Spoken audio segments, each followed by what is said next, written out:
আসসালামু আলাইকুম ওয়া রাহমাতুল্লাহি ওয়া বারাকাতুহু। বাংলাদেশের বিভিন্ন শাখা থেকে অনলাইনে সম্পৃক্ত সকল শিক্ষক শিক্ষিকাদের জানাই আন্তরিক মোবারকবাদ ও শুভেচ্ছা। আপনারা সকলেই আরবি বিষয়ে পারদর্শী, আরবি পাঠদানে অভিজ্ঞ, এ বিষয়ে কোনো সন্দেহ নেই।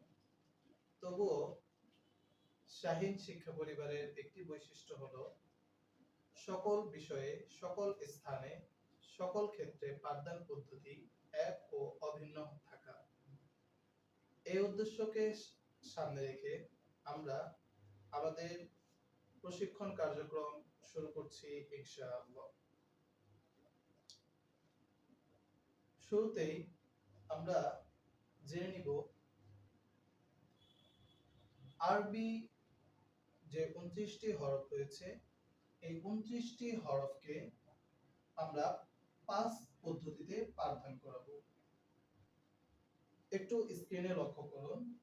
এখানে 1 নম্বরে রয়েছে নুক্তাবিহীন 14টি হরফ, দ্বিতীয় নম্বরে রয়েছে নুক্তা বিশিষ্ট 6টি হরফ, তৃতীয় নম্বরে রয়েছে নুক্তা বিশিষ্ট 5টি হরফ, চতুর্থ নম্বরে রয়েছে নুক্তা বিশিষ্ট 2টি হরফ এবং পঞ্চম স্থানে রয়েছে নুক্তা বিশিষ্ট আরো 2টি হরফ। এখন আমরা যদি এক কথায় যদি প্রকাশ করতে চাই যে এই 29টি হরফকে আমরা দুটি ভাগে বিভক্ত করে পাঠদান করাতে পারি বা শিক্ষার্থীদেরকে শেখাতে পারি। একটি হচ্ছে নুক্তাবিহীন হরফ এবং আর বাকিগুলো রয়েছে নুক্তা বিশিষ্ট হরফ।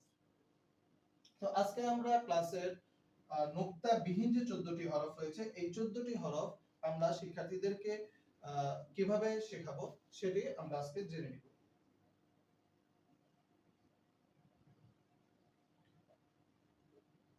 আপনারা এখানে দেখতে পাচ্ছেন যে নুক্তাবিহীন 14টি হরফ রয়েছে আলিফ, হা, দাল, র, সিন, সাদ, ত, আইন, কাফ, লাম, মিম, ওয়াও, হা, হামজা।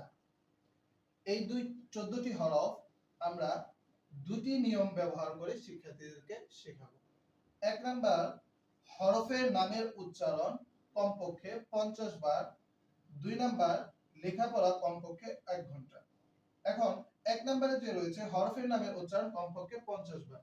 এই 50 বার উচ্চারণের ক্ষেত্রে